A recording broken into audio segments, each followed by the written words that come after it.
Welcome back to the Deep Dive. Today we're looking at some source material you've shared, and it all seems to be pointing in one direction. A pretty unavoidable one, yeah.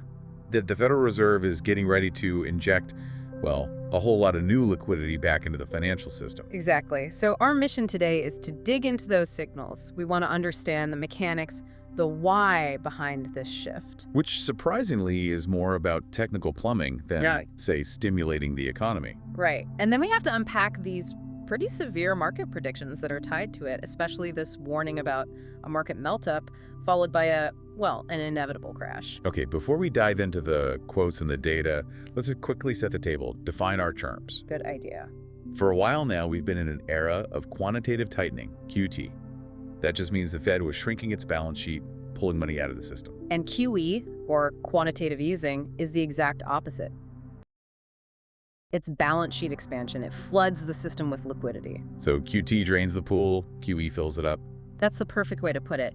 And what's so fascinating is that the sources we looked at before, they were pointing to maybe a 2026 restart for QE. But now the official chatter, the communications, they've accelerated. It seems like the pivot is happening much, much sooner. It really does. So the most concrete thing we have, the one non-speculative fact, is that quantitative tightening, this whole process of actively removing money, is officially ending December 1st. And that alone is a fundamental change in direction. I mean, for the last 3 years, the Fed's been aggressively shrinking its balance sheet. To tame that inflation we all felt. Exactly. Now, the official stance is, at best, neutral.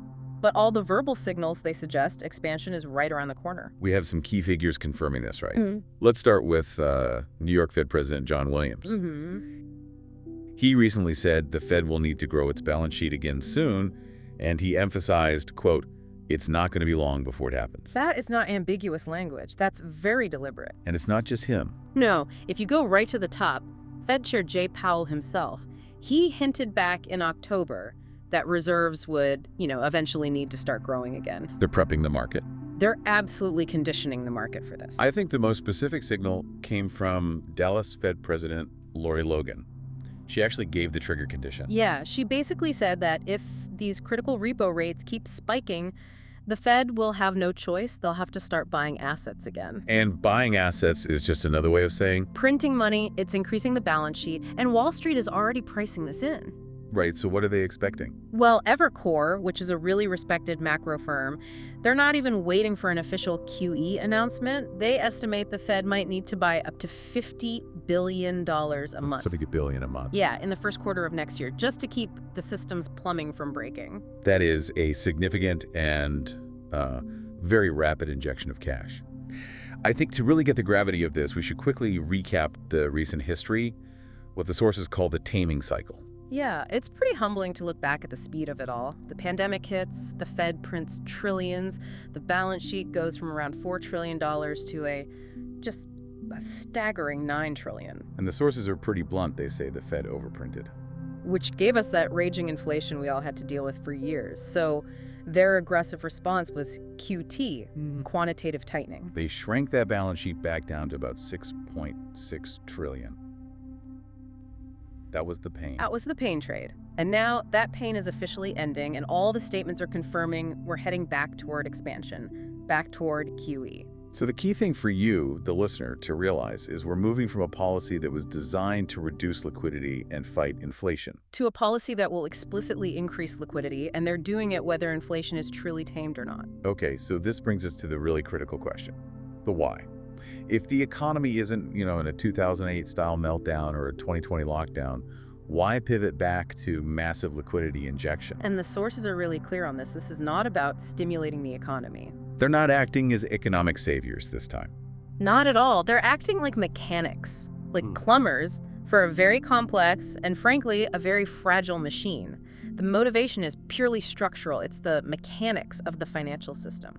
Let's expand on that financial plumbing analogy because I think this is the absolute key to understanding the trap the Fed is in. It really is. We're talking about the banking system's core infrastructure. Bank reserves, the repo market, collateral, all that short-term financing stuff. Think of bank reserves as the oil in a really complicated engine. If that oil level, the reserves, drops too low, The engine seizes up. instantly. The engine in this case is the money market system where banks lend to each other overnight. And the Fed's #1 non-negotiable job is to keep that engine from seizing. And the specific part that seizes is the repo market. If those reserves get too low because of all this QT, the interest rates in that repo market, they just spike.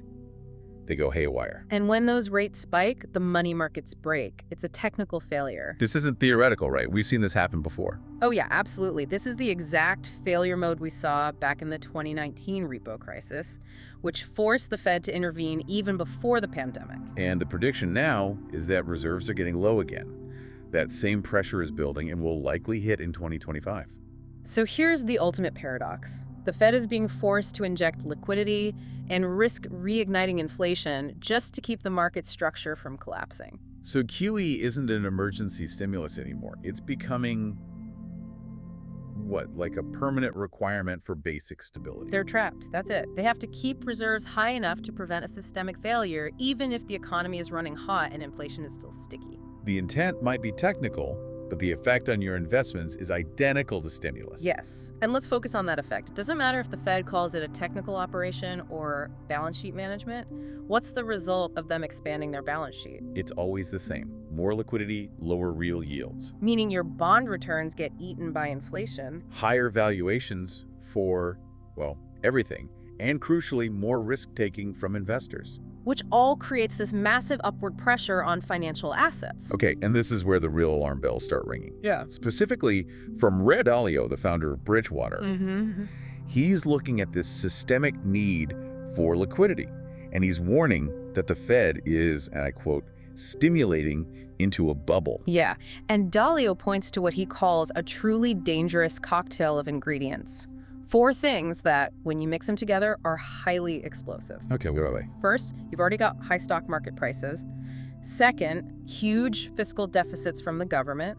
Third, stubbornly high inflation that just won't go away. And the fourth ingredient Is the introduction of brand new quantitative easing on top of all of that. So if you combine all those things, what does that actually mean for the average person over the next, say, year or so? Dalio is forecasting a melt-up scenario. A melt up. Yeah, he believes this new flood of liquidity plus the deficits is going to push investment prices higher and higher, almost, euphoric. Okay, but how does it end? It continues until one thing breaks the system.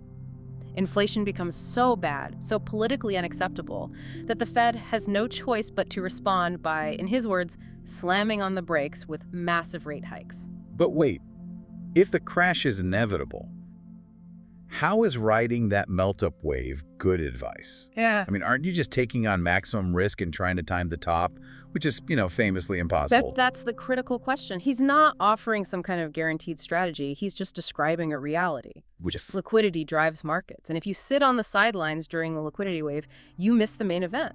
His advice is more of a high-level risk management strategy. so participate, but know the rules of the game. Exactly. Recognize the parabolic upswing for what it is, artificial. You participate, but you have an exit plan for before that inevitable policy-driven crash. It requires a ton of discipline. And we have to add one more thing to this already unstable mix, a political variable that all but guarantees a more dovish stance going forward. Absolutely. The appointment of the next Fed chair, Jerome Powell's term is up in May 2026. And the next president will choose his replacement. The source material is very clear on President Trump's known position. Yeah, he believes rates are too high. He wants the Fed to support growth, manufacturing, and lower borrowing costs. So what are the policy implications if the new Fed chair shares that view? Well, it fundamentally changes the risk calculation for you as an investor. A politically appointed dovish Fed means 2 things.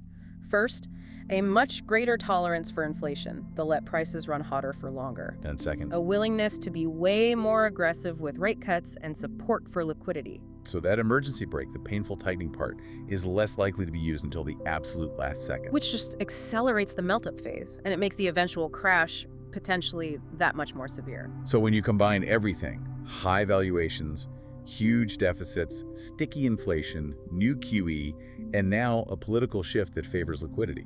All the pressure is pointing toward a market melt-up. Volatility is almost a given. Okay, Understanding the dangerous cocktail means we have to pivot from just prediction to practical advice. What are the tangible steps someone can take? The first, and I think the most important tip, is to follow the liquidity, not the headlines. What do you mean by that? The financial news is going to be filled with all this technical jargon, reserve management, plumbing operations. You have to filter out that noise. Just understand that even if the Fed calls it something technical and says it's not stimulus, The market will react as if it's stimulus. Liquidity is the driving force. It means higher valuations, more risk-taking. That's the force you need to recognize. tip number 2 feels crucial for managing the volatility we just talked about. Buy the dips, avoid the top. Liquidity-driven markets are never a straight lineup. They're volatile. Smart investors use those pullbacks, those dips, to build their positions. Don't chase the euphoria. Absolutely not. Avoid those parabolic moves or those euphoric spikes. That is exactly where the biggest short-term risk is. You don't have to perfectly time the bottom, but you have to avoid chasing the very top. That's how you get trapped. That's how emotional traders get trapped. Third tip, diversify. Diversify across assets. Right, because when the liquidity tide rises, it tends to lift a lot of different boats. Exactly. The sources strongly advise against putting all your eggs in one basket. This means stocks, precious metals, gold, silver, platinum, even the mining companies, and the whole crypto space from Bitcoin to altcoins. So if you're really heavy in, say, tech stocks, this might be the time to make sure you have some exposure to precious metals. Which act as that traditional hedge against the very inflation a dovish Fed will probably tolerate. Diversification lets you ride that general liquidity wave without being totally dependent on one single sector. And the fourth tip, which, you can't overstate this one. It's rooted in the painful lessons of past cycles. Avoid margin debt. Explain why that's so crucial, especially when it feels like everything is going up during a melt-up. Because the pullbacks are guaranteed, they will be sharp, they'll be sudden. If you use margin debt, if you borrow money to leverage your investments, you are setting yourself up to be completely wiped out in a downswing. So if you're too leveraged, let's say 33% drop could wipe out your entire initial capital. It can, and it does. It's the ultimate greedy move. People get excited during the bull run, they borrow to make more, and then one sudden downturn forces them out of the game completely. They can't even participate in the recovery that follows. So risk management over chasing returns. Priority number 1. All right, so let's bring it all together. What is the core takeaway for the listener today? The bottom line is this.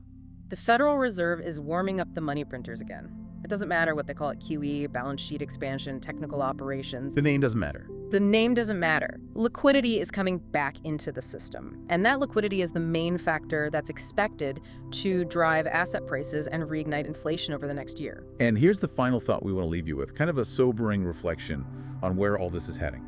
Every single money printing cycle, according to the source material, acts like an addiction. Each time, it requires a greater quantity of money to be printed just to get the same effect, just to keep the system stable. So you have to ask yourself, knowing this is the path we're on, how much higher does that balance sheet have to go? 10 trillion, 12 trillion, just to keep the plumbing from seizing up. The sources predict this escalating scale is expected to end very badly, and that increasing dependency on bigger and bigger injections of liquidity, that's the one factor you need to watch above all others.